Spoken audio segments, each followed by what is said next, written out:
Bonjour et bienvenue dans ce podcast, Le Mur des Réussites. Nous allons partir à la rencontre de personnes qui ont grandi au Havre, à la Mar-Rouge, au Bois de Bléville et au Mont-Gaillard. Ils vont partager avec nous leur parcours, les bons souvenirs, les doutes, les déclics et ce qui les anime aujourd'hui.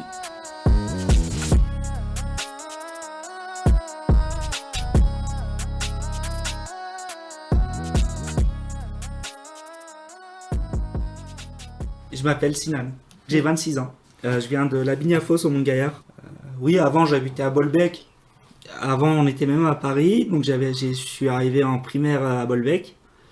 Donc après Paris c'était Bolbec. J'ai fait la grande partie de la primaire là-bas, à Bolbec. Et ensuite on a déménagé ici, en CM2. Au début c'était sur la Mar-Rouge, ensuite nous avons déménagé ici avec mes parents, la famille. Pour moi, il n'y avait pas vraiment de différence entre un quartier sensible et un quartier quelconque.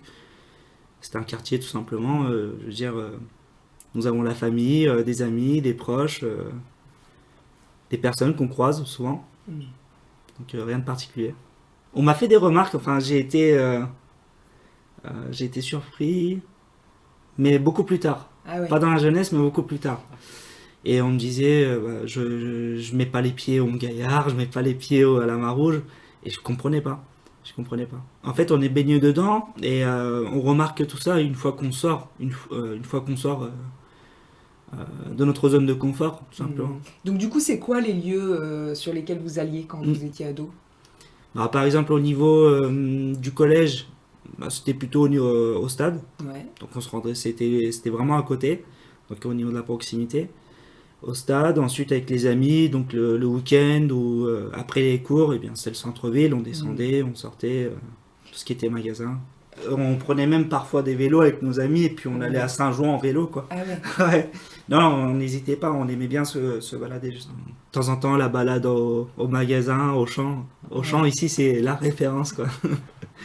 Histoire de voir du monde, le passage, des personnes qu'on voit pas forcément au quartier, enfin c'était... Ouais, ouais, d'accord. C'était notre petit marché à nous, quoi. Ouais. Et donc, vos parents, il y a une dizaine d'années, déménagent dans cette maison. C'est ça. Ils pensaient vraiment à nous, en disant un jardin, un lieu pour les enfants, un autre confort aussi. Donc c'est sûr que ça change, quoi. Et vous, quand vous vous projetez, vous voyez avec une maison, ou plutôt en appart, ou plutôt en centre-ville, plutôt ici, parce que c'est là que vous avez vos amis, votre famille? Peu importe. Ouais. Franchement, maison, appartement, ça c'est loin d'être mon... Enfin, j'y réfléchis pas vraiment. Peut-être plus tard, avec le mariage, avec... Ouais. Vous réfléchissez à quoi aujourd'hui? Aujourd'hui, c'est de monter de pouvoir avancer un peu sur mes propres projets. Ouais. J'aimerais pas regretter en fait plus tard. Donc on sait que à la sortie d'école, quand on travaille dans une entreprise, on est dans une routine. Souvent on est loin des parents, loin des amis. Donc le soir on rentre, c'est la cuisine, c'est préparer le lendemain, se reposer. Et on n'a pas forcément le temps en fait sur ses propres projets. Alors, Et j'aimerais pas regretter ça. Ouais. C'est quoi vos projets?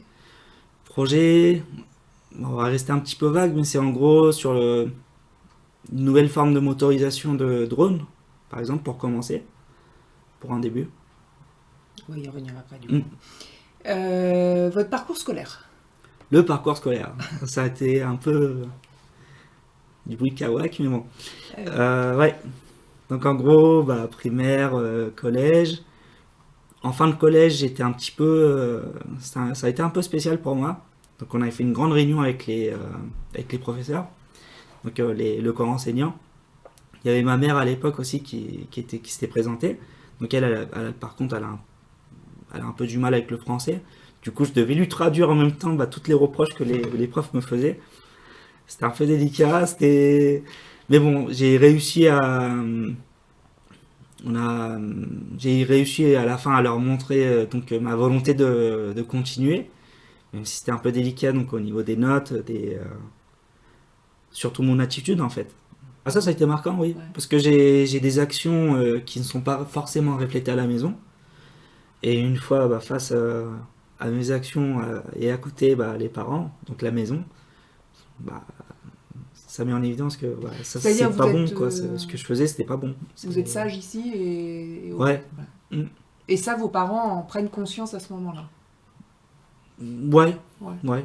Ils savaient déjà, en fait, ils disaient rentre à la maison, parce qu'on était dehors à jouer au foot. Rentre à la maison, laisse l'ordinateur. L'ordinateur, j'avais découvert justement au collège. Mais il le pensait très fortement. Mais une fois devant la commission, ça a été confirmé. Alors dites-moi un peu, le collège, vous êtes bon élève, moyen élève, bon élève mais vous travaillez pas, c'est quoi le Ouais, votre c'est surtout le profil? travail en fait. Ouais. J'avais tendance à ne pas, vraiment pas travailler. Mais pas de redoublement, vous avez un... Jusqu'au collège, pas de redoublement. Ensuite, j'ai réussi à passer au lycée. Donc, lycée à Coquereville. C'était Robert Schuman, le lycée Robert Schuman. Et le collège? Voilà, le collège c'était ici, à Henri-Wallon. Ah oui, il y avait des choix à faire au niveau des lycées et je n'avais pas la possibilité d'aller ailleurs, justement. Donc, C'est-à-dire? je devais me rendre au lycée Robert Schuman. D'accord. Donc il y avait des classements, il me semble, enfin, je ne sais plus trop comment ça fonctionnait, mais il y avait des classements, ce genre de choses, et des places limitées aussi avec les autres lycées. Et j'avais réussi donc à montrer ma volonté de vouloir continuer au corps enseignant, au directeur. Parce qu'à ce moment-là, qu'est-ce qu'ils vous disent, les profs? Que je n'ai pas le niveau, tout simplement. Et donc quoi? Et donc ils vous proposent quoi? Un redoublement. D'accord. Voilà, Ok. un redoublement parce que en fait ils ont remarqué que il y avait un manque de travail. J'ai les capacités, mais il y a un manque de travail. Et du coup on me proposait à l'époque de faire un redoublement pour justement montrer un nouveau Sinan. Voilà. Et ça, c'est tout votre collège ou c'est surtout en troisième? Au début ça marchait plutôt bien, surtout vers la fin. Franchement avec les adultes ça va, je m'entendais assez bien. C'est surtout la rigolade quoi. Pour moi c'était vraiment la rigolade. Ouais, d'accord. Voilà. Est-ce que quand vous êtes au collège, vous vous projetez, vous dites voilà, quand je serai grand, je voudrais faire ça? Du tout. Du tout. Et je pense que ça c'est assez important quand même. De donner une idée aux plus jeunes dès le début en fait, de donner des exemples, un potentiel avenir, je sais pas, enfin donner des exemples de type de métier, de ce qu'on pourrait faire, de ce que ça demande par exemple, les capacités. Donc l'investissement aussi, donc c'est dur, il faut passer du temps, il faut préparer, ça se prépare. Donner ces notions-là aux plus jeunes, je pense que c'est assez important. Donc, vous, fin de collège, vous faites des pieds et des mains pour pas redoubler. Vous avez une place au lycée Schuman. C'est ça. Donc c'est quoi? Vous faites quoi au lycée Schuman? Donc au lycée Schuman, c'était un peu la découverte du lycée, un peu plus libre. Donc la première année en seconde, c'était l'inévitable. Donc un petit redoublement en seconde. En seconde, parce qu'en fait je voulais continuer en première S. Et là par contre je n'avais vraiment pas le niveau pour continuer en première S. Et donc là il y a eu un petit coup de boost au niveau de la motivation, à l'aide de mon père. Donc pendant les vacances, il m'a emmené quelques mois au chantier pour bien me montrer la dureté de la vie. Et là, ça m'a motivé très très durement. Et là, j'ai repris la main un peu sur mon avenir. D'accord. Ouais. Donc après, j'ai enchaîné première S, terminale S. Et après, alors, vous avez votre bac? Après, donc là, vous avez 19 ans. C'est ça, ouais. À peu près, donc 18-19 ans. Là, pareil, niveau avenir, je sais pas du tout ce que je pourrais faire en sortie de lycée. C'est trop vague. Et après, j'ai suivi des conseils de mes proches, très proches, donc les parents, au niveau des études à venir, donc notamment en médecine. Donc j'ai fait une année de médecine. Et j'ai vu que ça me plaisait vraiment pas du tout. Ça me plaisait pas du tout. Et donc après j'ai compris une chose, c'est faut pas forcément suivre aussi se faire diriger par la volonté des autres, mais surtout se faire un avis à soi-même. Et il y avait un point qui m'avait plu donc la première année de seconde, donc quand j'avais redoublé, il y avait une matière, c'était l'initiation aux sciences de l'ingénieur. Et ce cours-là, cette formation-là, eh bien, tout simplement, on était en atelier avec les camarades. On était en atelier et on faisait directement de l'usinage. C'est-à-dire, on a des tours, des tours conventionnelles, des fraiseuses conventionnelles, et on usinait des petites pièces, ce genre de choses. Et qu'est-ce qui vous plaisait du coup là-dedans? Bah, la technique D'accord. appliquée, les sciences appliquées. Parce que sinon les sciences c'est un peu vague ou Ouais, bah justement, c'était vague vu que je n'avais pas d'exemple d'application. Pour moi, c'était de l'algèbre, enfin de l'arithmétique, enfin des maths pures et dures, quoi. Mais j'en voyais pas l'utilité. Et ça, pareil, je le remarque aussi avec mes petits frères et sœurs. Ouais, mais à quoi ça va me servir? À quoi ça va me servir? Et ça, cette question-là, on l'entend tout le temps.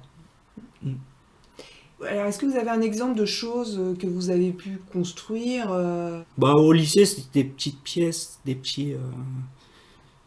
sais pas, une mini batte de baseball, quoi. Vraiment tout petit, il fallait être minutieux. Bah, on voit un peu l'étendue de nos savoirs, de nos connaissances. On se dit, ah, mais attends, je pourrais peut-être usiner, je sais pas, je pourrais peut-être sortir une voiture plus tard. Ça nous motive, ça nous met une petite, de l'ambition. Et oui, oui, on se projette un peu plus loin. Donc vous vous souvenez de ça? Vous faites Oui. votre première année de médecine, vous vous souvenez de ça? Qu'est-ce qui se passe là? Je me souviens de ça, et ensuite je me dis, bah, je pourrais peut-être me diriger plutôt dans tout ce qui est sciences de l'ingénieur, donc. Et j'ai opté pour un DUT, donc c'est un bac+2, pareil à l'IUT du Havre, sur le secteur Coquereville à Pleumont. Donc ça consiste à quoi? C'est comme une préparation aux écoles d'ingénieurs. Donc en gros, pour intégrer une école d'ingénieur, il y a deux choix, deux options. Soit on suit une prépa qui est non diplômante. Donc c'est vraiment des études un peu à la dure. On voit beaucoup de mathématiques, ce genre de choses. Ça me plaisait vraiment pas du tout. Et j'avais essayé aussi, donc j'ai vu ce que c'était que donc la faculté, l'université, la fac. Ça me plaisait pas du tout cette ambiance-là. Et du coup, je me suis dit, bah, pourquoi pas un DUT? Je serai diplômé à la fin, un bac+2. C'est intéressant, c'est assez vendeur aussi. Donc c'est reconnu un peu partout. Entre-temps, j'ai fait un stage. Ouais. Un premier stage donc de découverte, on va dire, au niveau du DUT. Donc c'est un stage de 2 mois, il me semble, oui, 2 mois. Et je l'ai réalisé au sein de Safran Nacelle. Donc c'était mon premier stage. C'est un équipementier aéronautique. D'accord. Bah, sinon, Safran Nacelle conçoit, donc en gros, il réalise la conception et la production donc, de ce qu'on appelle les inverseurs de poussée, des nacelles d'avion. Et en gros, pour résumer, ces nacelles-là, ces inverseurs de poussée, c'est tout simplement des équipements qui permettent de protéger le moteur d'un avion. Comment ça se passe pour trouver un stage quand on a 20 ans, que la famille fait peut-être pas partie du... Bah, c'est un peu spécial. Il y a les grosses boîtes ici, il vaut mieux avoir un peu de connaissances quand même. Alors comment ça se passe pour vous? Bah, Vous comment avez ça se des passe pour connaissances? moi? Il y a un ami, enfin un plus jeune. Et mes parents, ils connaissaient ses parents. Et cette personne-là, donc, il est un peu plus âgé que moi. Et donc une connaissance familiale qui a pu donc donner mon CV. D'accord. Est-ce que la question du réseau professionnel, pour vous, elle est importante? Oui, Ouais. très important. Aujourd'hui, c'est très important. Et On pourrait avoir. Je pense plutôt que ça dépend en fait de la localité. Donc il y a des endroits où non, ça fait plus effet de connaître, mais des endroits où il faut encore avoir. Bah, aujourd'hui, c'est plutôt de la chance. C'est dur à préparer. C'est souvent un fils, une fille de médecin devient médecin. Un fils, une fille d'ingénieur devient ingénieur. Et sortir un peu de ces contextes-là, ça devient compliqué. En gros, il faut avoir. C'est dur d'avoir un réseau si on n'est pas vraiment du domaine. Bon, mon père, par exemple, il est dans le chantier, donc dans le gros œuvre. Et normalement, c'est dur, quoi. Donc faut pas hésiter à faire jouer les relations. Ouais, faut pas hésiter. Ouais, Faut pas hésiter. d'accord. Donc en parler à ses proches, aux alentours, un voisin, une voisine. Mm, mm. Je veux dire, il faut pas hésiter. Pareil, j'avais des voisins aussi qui avaient des proches qui travaillaient dans ces entreprises-là. Et j'aurais pu très bien leur donner aussi donc un CV pour qu'ils puissent m'aider ou contacter la personne directement. Vous avez votre DUT. Après, il se passe quoi? Donc après le DUT, j'ai pris goût un petit peu à ce que je faisais chez Safran, c'est-à-dire de la conception. Et donc j'ai voulu continuer un petit peu sur cette voie-là, continuer avec les études aussi. Et donc pareil, pour sécuriser un peu la chose, j'ai opté pour une licence professionnelle, donc ce qui équivaut à un bac+3, avant d'intégrer directement une école d'ingénieur. Donc j'ai fait donc la licence professionnelle, ça s'est déroulé plutôt sur Mantes-la-Jolie. Mhm. Donc j'ai obtenu un contrat avec Safran Nacelle, un contrat d'1 an. Donc j'ai fait une alternance en gros. C'est quelque chose de compliqué de quitter la famille, de quitter le quartier, la ville où on est. Bah ça dépend de la personne. Vous, Franchement ça dépend de la personne. Moi ça m'a pas gêné. C'était, je sais qu'il fallait le faire, je l'ai fait. d'accord. D'ailleurs j'étais au vu des fréquences donc des études, j'avais même pas loué d'appartement. C'était à l'hôtel directement, dans un hôtel comme ça. Je partais, je revenais ici le week-end. Ouais, d'accord. Ouais. Voilà, Ouais, bon, il fallait le faire quoi. c'est ça. Voilà, Il fallait le faire, c'était je l'ai pas- fait. c'était de Ça m'a pas l'intendance. marqué. Voilà. Mm. Vous êtes, vous passez votre licence. Mhm. La licence professionnelle. Donc ensuite j'ai essayé d'intégrer l'école d'ingénieur, ça a marché, encore une fois. J'ai repostulé à Safran Nacelle, ça a remarché. En gros, à partir de la licence professionnelle, j'ai commencé à créer mon réseau, tout simplement. Et donc j'ai montré mes compétences, mon travail, ça avait tendance à plaire. Et du coup, on a continué sur cette démarche-là avec l'école d'ingénieur, En alternance. en alternance. Ouais. Et je reviendrai un peu sur l'alternance. Ouais. Donc à partir de la licence professionnelle, mon travail consistait plutôt à optimiser, à améliorer certains composants de ces inverseurs de poussée justement. Ça fait quoi un inverseur de poussée? Un inverseur de poussée, c'est surtout utilisé lors de l'atterrissage et donc ça nous permet de ralentir l'avion. C'est pas mal. Voilà, ouais, c'est pas mal. Ce qui était bien avec justement ces alternances-là, ces projets, donc c'était des études un peu plus longues, c'est pas comme un stage de 1 mois ou 2 mois, donc on a plus de possibilités sur des projets. Et là, par exemple, c'était des projets vraiment de grande envergure, parce que c'est pas vraiment qu'une seule pièce, mais c'est une zone particulière de l'inverseur de poussée sur lequel j'ai eu l'occasion de travailler tout simplement. Mm. Donc vous avez pu mener votre projet de A à Z. C'est ça. Et oui, du coup, l'alternance. Qu'est-ce que vous vouliez en parler Oui, pour ce qui est de l'alternance.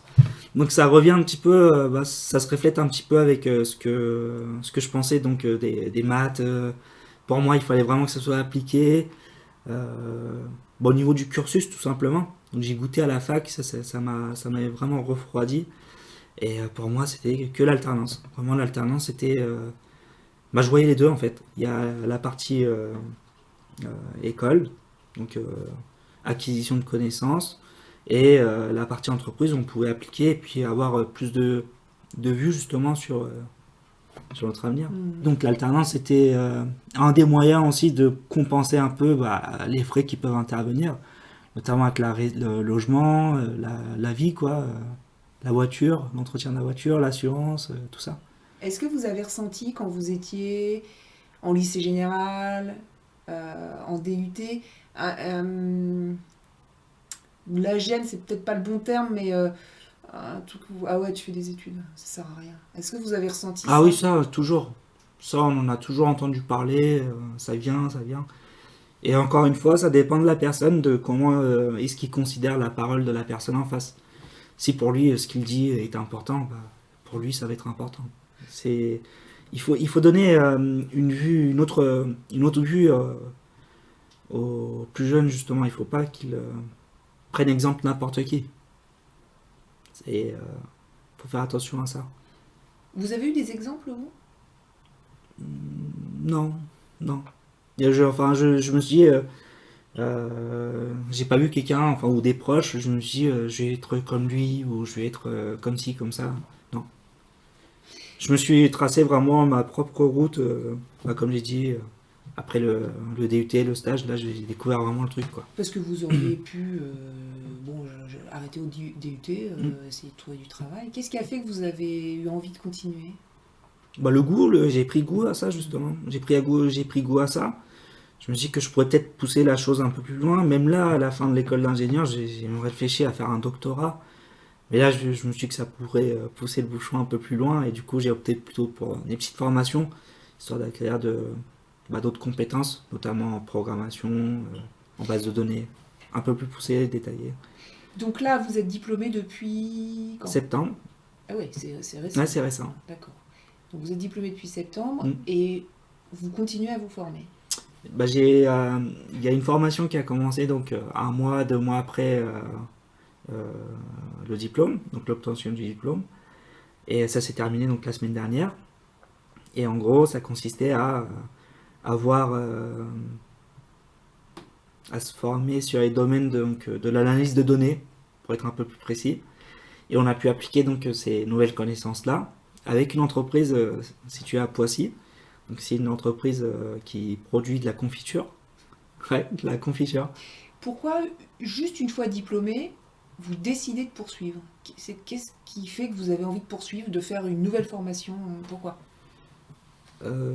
C'est un peu spécial parce que s'il n'y avait pas eu cette crise sanitaire, normalement c'était déjà tracé. Donc en gros, on continue dans l'entreprise où on a été formé. Si ça s'est bien passé, justement. Il n'y avait pas de raison pour arrêter ça. Et donc avec la crise sanitaire, il y a des décisions qui sont prises au niveau groupe, de manière internationale. Et du coup, je me suis décidé de continuer sur mes propres projets, tout simplement. C'est-à-dire que De rechercher un poste à côté. Dans le domaine, ça serait préférable. Mais c'est pas évident en ce moment. Et du coup, en même temps que ces recherches-là, continuer sur mes projets. Le projet, c'est quoi? C'est une nouvelle forme de motorisation pour tout ce qui est drone. Et donc j'ai acheté une imprimante, je suis en train de concevoir, de réaliser donc les premières études ici sur l'ordinateur, voir donc si c'est réalisable, et ensuite, pourquoi pas les produire avec l'imprimante 3D. donc vous achetez un drone et vous faites le moteur. Non, je Alors, fais c'est quoi? tout, Vous faites tout. je fais tout, Vous allez fabriquer un drone c'est ça. de A à Z. C'est ça. Et en gros, ce que je compte faire, c'est dessiner mon propre fuselage, pareil en ce qui concerne l'aile, et donc la nouvelle forme de motorisation. Donc la conception de tout ça. Ensuite, la produire, essayer de voir si c'est faisable, donc avec l'imprimante. Et donc en gros, ça serait une preuve de faisabilité sur une maquette. Et souvent, si on peut le faire sur une maquette, on peut voir l'équivalent pour un peu plus grand. Passer des intermédiaires comme ça. Et alors, qu'est-ce qu'il aurait de plus que les drones qui existent? Je sais pas, est-ce que c'est un secret? Ouais, ça pourrait faire Ça objet pourrait- de secret, d'accord, justement. ok. Ouais. Mais c'est une nouvelle forme de motorisation, tout simplement. D'accord. C'est pas un- L'objectif, c'est que ça aille plus vite, c'est que ce soit plus fiable. Ça, vous pouvez le dire ou pas? plutôt la furtivité. Ouais, furtivité. Dans 10 ans, vous vous voyez, idéalement, vous vous voyez où, comment? Dans une maison à la campagne, en train de siroter mon jus d'orange. Non, mais en gros, là, pour moi, on n'est pas fait pour travailler vraiment jusqu'à 65 ans. En tout cas, pas pour vivre. Il faut pas travailler pour vivre, mais plutôt travailler pour s'occuper, tout simplement. Pour s'occuper. Euh, pour moi, le travail, il faut pas que ce soit vraiment une contrainte d'argent, de moyens, de vie. Et en gros, il faudrait peut-être faire le nécessaire, vu qu'on est jeune maintenant, à s'investir un peu sur nos propres projets. Si jamais ça marche, tant mieux. Si ça marche pas, bah, on n'aurait pas de regrets, forcément. On aurait essayé. Si on arrive à trouver un contrat, pareil, continuer comme ça, histoire de préparer peut-être d'autres idées, d'autres projets. Est-ce que vous vous estimez ambitieux? Oui, quand même. Oui, parce que ce que je suis en train de faire là, c'est pas évident. On pourrait, je veux dire, c'est ce que j'ai essayé d'expliquer tout à l'heure. C'est normalement en sortie d'école, il y a la normale justement. La normale, c'est sortie d'école, on va travailler dans une entreprise. On signe un contrat en CDI et on fait la routine. Et là, bah, ça sort un peu de ce contexte-là. Et je suis pas forcément allé chercher par moi-même. Il y a la crise donc sanitaire qui est intervenue un peu dans ça. Et c'est peut-être même ça la raison. Aujourd'hui, Donc finalement, vous faites d'un truc quand même assez pénible, d'une contrainte, voilà, vous ouais, faites un twist avec ça. il faut pas avoir peur. Il faut pas avoir peur. Moi, c'est vrai qu'au collège, quand j'étais au collège, jamais j'aurais pensé que je pourrais travailler en ce qui concerne l'aéronautique ou le spatial.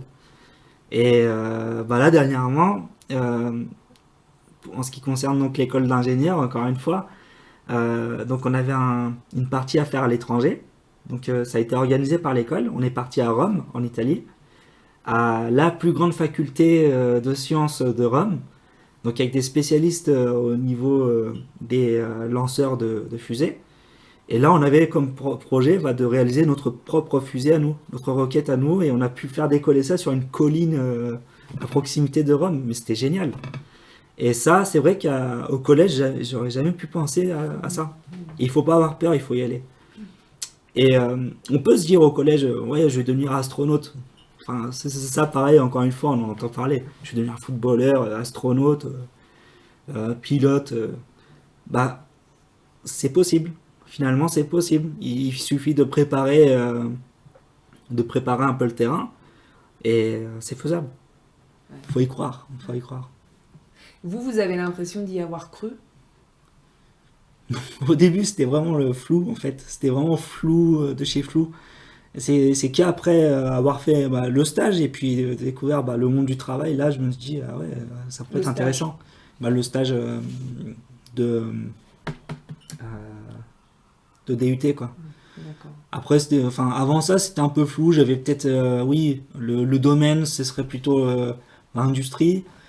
Ce qui me plaisait bien, c'était la conception. Voilà, plutôt. C'était vague. C'était assez vague. Finalement, c'est pas grave. Non. Non. C'est vraiment donner l'idée, en fait. Prendre goût, donner goût aux petits jeunes. Donner goût aux petits jeunes et puis lui montrer tout ce qu'il peut faire, finalement.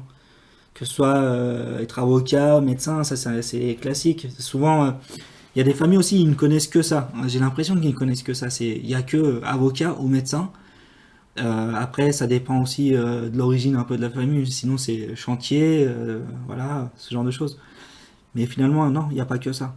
Il y a pas que ça. Il y a plein d'autres métiers qu'on ne connaît pas forcément, qu'on pourrait y accéder.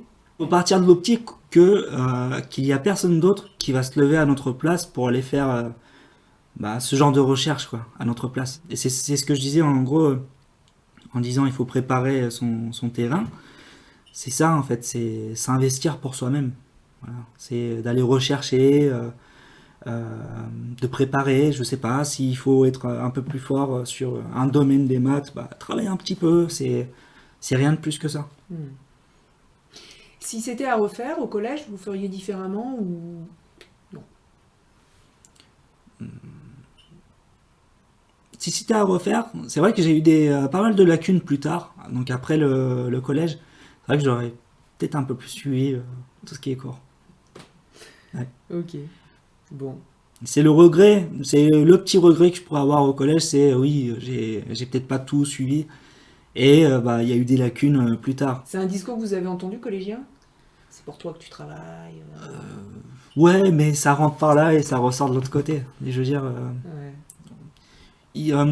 oui, il faut que comment expliquer ça? Il y a des choses qu'on entend souvent, mais où on fait vraiment pas attention. Et une fois qu'on le comprend par soi-même, là c'est encore autre chose. Il faut avoir son avis en fait sur ce truc-là. Il faut soit le vivre, soit le rencontrer, et puis là on se dit ah oui, mais finalement c'était vrai. Vous avez fait des jobs d'été? Les jobs d'été pour moi c'était le chantier.